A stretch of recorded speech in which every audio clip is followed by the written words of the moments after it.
Uwali gani mtazamaji wa SAU TV, ni matumaini yangu kuwa mzima wa afya. Karibu sana katika kipindi cha Sports Warm Up. Na siku ya leo tunaenda kuzungumza mada inayosema ni misingi gani inapaswa kuwekwa ili kuhakikisha basi kunakuwa na wigo mpana kwa makocha wa Kitanzania kufanya vizuri au kwenda kufundisha nje ya mipaka ya Tanzania. Na kuongozea kipindi hiki kwa siku hii ya leo, langu jina Lucia Mkono. Lakini sitakuwa peke yangu, nitakuwa na kocha ambaye mpita katika klabu ya Alliance, pia amefundisha ile Arusha United ambayo ilikuwa moto kweli kweli, anaitwa Chris Frank. Lakini nipo pia na mchombozi wa masuala ya soka ambaye ni Isaya Maenge. Lakini tulikuwa naye kwenye vipindi vya nyuma, alizungumza mengi kuhusiana na masuala mazima ya makocha.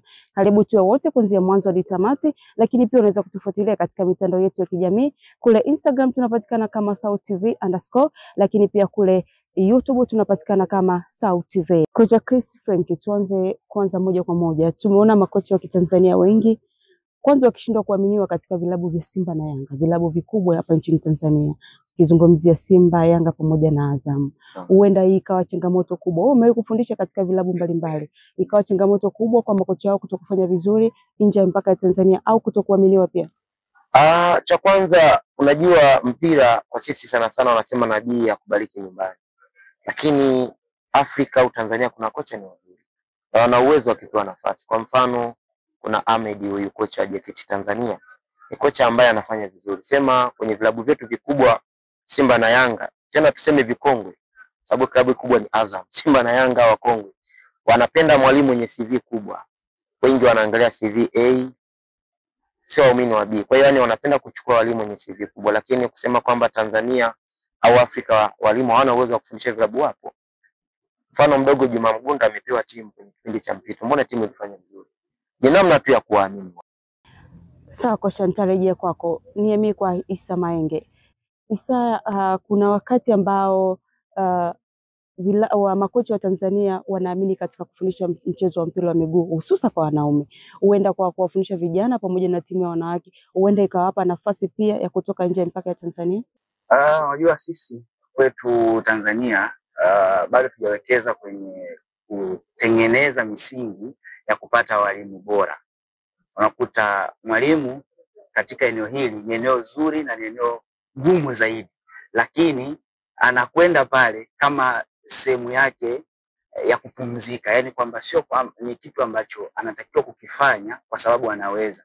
Kwa anaenda pale kama sehemu ya kupumzika, yani kwamba sasa sina cha kufanya, wewe nikasomea hata ukocha, niwe nafundisha vijana. Sasa ina maana kama kulikuwa kuna misingi ambayo imewekeza kwenye upande wa taaluma, achana na huku kuwa mkubwa tulivyofanya hivyo, ingesaidia sana, kwa sababu kulikuwa kuna competition kubwa. Kwa sababu kinachoonekana hapa sasa hivi kitu kingine kwenye upande wa taaluma. Sisi huku leseni kubwa ni leseni A ambayo inakwenda na aina tofauti na UEFA Pro. Lakini kwenye UEFA Pro hiyo ndio leseni kubwa zaidi duniani, si ndio? Sasa kwa kwetu CAF wameapprove leseni A. Sasa competition ya UEFA Pro na leseni A ni vitu vile tofauti. Kwa hiyo sasa kinachotokea hapa ni kwamba kuwekeza kwenye upande wa taaluma, kuongeza ili tuwe na competition na ule UEFA Pro. Kwa ina maana inabidi ianzie huku chini. Tusitegemee tu kwamba mtu ajiamulie aseme anaenda. Mwisho wa siku ndo tunaanza kukosa makocha ambao hawana ubunifu. Kwa hapo nani wa kufanya hilo jukumu? Hapo TFF au makocha wenyewe pia waendelee kujiendeleza wenyewe? Sasa unajua kwenye eneo hili kama shirikisho linaweza likaweka jitihada zake na limefanya hivyo na wanatangaza hilo, kwa sababu hao ndio baba wa mpira Tanzania. Lakini hata mwalimu, umeona, hata mwalimu pia na wewe unajiongeza ili kuenda kufanya kutetea tasnia uliopo. Sawa Isa Maenge. Kocha, huenda lugha ambazo zipo katika mataifa mbalimbali zikawa pia changamoto kwa upande wa makocha wa Kitanzania kutopata nafasi kuchezesha nje ya mpaka Tanzania. Kwenye hilo swali labda nisaidie kujibu kwenye sehemu kubwa tatu. Cha kwanza umesema lugha, pia naungana na wewe. Cha pili, utiari wa walimu wenyewe. Kwa sababu tukisema kwenye lugha, sasa hivi kuna vitu vya kutranslate. Kiswahili unachoongea kinageuka kwa Kiingereza, hata kwa wachezaji na mambo vitu kama hivyo. Na lugha ya mpira waga inajulikana. Sema tu ni walimu wengi wa Tanzania hawajapenda kujitoa kwenda kufundisha nje. Wanakuwa na hofu. Yaani wengi wanapenda kufanya mazingira haya nyumbani. Hawana matarajio ya kwenda kufanya kazi nje. Kwa mfano mdogo tunamuona leo huku kwa Afrika tuna Fadu. Fadlu amefanya sana kazi Afrika Kusini zaidi ya miaka kama 10 akiwa assistant coach. Kaja Simba ndo amekuwa timu yake ya kwanza kwa head coach. Tuna Mokwena huyu naye alikuwa assistant coach pamoja na Fadlu. Lakini siku anavyozidi kwenda kaenda kusoma kajipambania na amekuwa anataka kuonyesha ni kitu gani ambacho anacho. Kwa walimu wenzangu, shida ni kwamba hawataki kufanya kazi nje ya Tanzania. Sio kwamba ni uoga. Na ningeomba sana walimu wenzangu pia wawe na matamanio. Kwa mfano, mimi binafsi na matamanio ya kwenda nje. Sababu nimesoma sasa hivi nina leseni B na Mungu akinijalia mwakani nitaenda kuitafuta A. Nipambana mimi napenda kwenda kufundisha nje, sipendi kubaki huko. Kwa hiyo ningeomba hata wale walimu ambao wanaanza tasnia kwa sasa hivi wafocus sana kwenye kufundisha nje, wasipende kubaki Tanzania. Sawa kocha Isaya, kuna wakati makocha wa Tanzania wenda leseni zikawa ni changamoto kwa upande wao.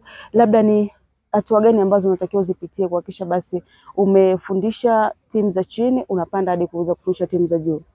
Cha kuzingatia hapa ni kuendelea kuongeza elimu, kwa sababu unakuta kila eneo ambalo unataka kufundisha una leseni yake. Ukianza mwanzoni unaanza na watoto, ndio grassroots, unaanza na watoto. Ili uwe kocha msaidizi uwe na leseni B kwenye ligi kuu. Ndio unakuwa kocha mkuu. Sasa ili uweze kufika huko kote lazima umepitia hizo hatua. Kocha kufanya ni wewe kocha. Kama ulianza na grassroots ukaja D, unakuja C, unakuja B mpaka A. Kwa hiyo inabidi uende huko ili uweze kupata platform, kwa sababu kwenye ligi kuu kwa sasa ndio ligi ambayo inaonekana kwa ukubwa wake. Sasa hatuwezi tukakuona huku chini daraja la 4 alafu tunataka uende kimataifa kama hauna wakala ambaye anakuwezesha kufanya hivyo. Kwa sasa kikubwa kinachosababisha kwenda huko ni kwamba hata wakala wenyewe hana, si ndio? Sasa akiwa huku na anafundisha watoto ni ngumu sana kumuona anakwenda nje. Kwa hiyo sasa ni kuongeza elimu kufika mpaka pale ambapo unaweza ukaonekana na mataifa mengine watakuona. Mpira wa miguu ni mchezo wa wazi. Tunaona kabisa kwamba kwa sasa hivi kwenye michezo ya kimataifa wana Simba wanamwimba Fadlu Davis, si ndio? Sasa ina maana Fadlu Davis angekuwa labda anafundisha daraja la 4 asingeonekana na asingeimbwa. Sasa kwa vile anafundisha ligi ambayo inatazamwa na wengi, ndio maana anafanya hivyo. Kwa hiyo kikubwa kwa coach ili kuweza kuendelea zaidi lazima na yeye aongeze elimu zaidi, aweze kufika madaraja ya ushindani. Kama alikuwa na grassroots basi afike mpaka A au afike mpaka B, awe kocha msaidizi. Kocha Chris, wewe umekuwa kocha na umefanya kazi sana na bodi ya ligi, mawakala mbalimbali. Lipi neno lako sasa kwa upande wa TFF? Kwa upande wa TFF mimi ningewaomba, kwa sababu wao ndio walezi wa mpira, ndio walezi wa walimu, wangejitahidi basi kutatua zile changamoto ndogo ndogo ili walimu basi waweze kusoma, kwa sababu leo hii tunawalaumu walimu kwa nini hawasome. Swala la kusoma linahitaji fedha. Kwa mfano si kipindi tunasoma tulikuwa tuna graduate, tulikuwa tuna preliminary, tukaja intermediate. Ina maana kwa unaanza preliminary, unakuja intermediate, unakuja C. Lakini utaratibu sasa hivi wameubadilisha. Kuna hiyo grassroots unakuja lesson D, unakuja C, unakuja B, japo B imegawanyika. Kuna direct na indirect. Kwamba indirect ni ile ambayo unaweza kukaa hata kwenye mashindano ya CAF. Direct ni mashindano ya hapa. Afu unakuja lesson A. Ningeomba TFF kwanza wawasupport walimu. Wako walimu sana wanapenda sana kufundisha football, ila hawana kipato cha kuweza kupata hela kuweza kusoma. Ningeomba TFF wajitahidi kutafuta wadau mbalimbali, pia waiombe hata serikali, kwa sababu kwa mfano kama kuna Zambia, kama Zambia, serikali inasomesha walimu. Zambia, Kongo, na maana kuja kujikuta Tanzania asilimia nyingi walimu wengi walikuwa wanatoka Kongo, sababu serikali inawadhamini. Ningeomba basi TFF kupitia serikali waweze basi kuongea na serikali, watafute wadhamini mbalimbali waweze kufanya walimu wakasoma, na pia waweze kuwalimu walimu wazao. Mimi na imani walimu wazao na kitu kikubwa sana cha kuweza kufanya. Sema tu hajapewa muda. Nikushukuru sana kocha Chris Frank kwa kufika katika Viunga vya Sauti na kuzungumza nasi kuhusiana na mada ambayo tulikuwa tumeandaa kwa siku hii ya leo. Lakini Isaya pia nawe nikushukuru kwa kuweza kufika hapa na kuzungumza nasi. Wakati mwingine tukiwahitaji basi karibuni sana. Asante. Na mtazamaji wa SAUT TV, kwa nukta hiyo ndivyo tunavyotamatisha kipindi cha Sports Warm Up kwa siku hii ya leo. Mwisho wa kipindi hiki ni maandalizi ya kipindi kingine muda na wakati kama huu. Nikutakie utazamaji mwema wa vipindi vinavyoendelea kupitia SAUT TV. Na leo tulikuwa tukizungumza mada ambayo inasema nini kifanyike ili kuhakikisha basi makocha wa Tanzania wanakuwa na wigo mpana wa kufanya vizuri nje ya mipaka ya Tanzania. Na kinachofuata ni makala kuhusiana na mada yetu hii. Nikutakie tu utazamaji mwema, na mimi ni Lucia Mkono. Kwa heri kwa sasa.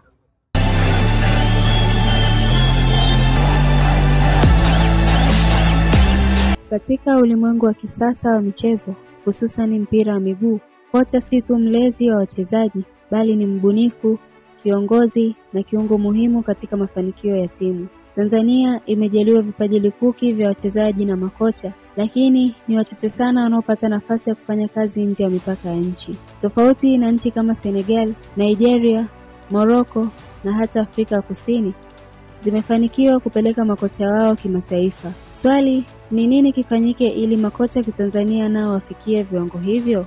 Msingi wa kwanza ni elimu na mafunzo ya kiwango cha juu.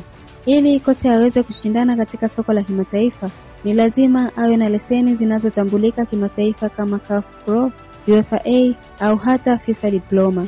Serikali kupitia Shirikisho la Mpira wa Miguu Tanzania TFF inapaswa kushirikiana na taasisi za mafunzo ya michezo duniani kuhakikisha kuwa makocha kitanzania wanapata nafasi ya kusoma na kuhitimu katika viwango vya juu.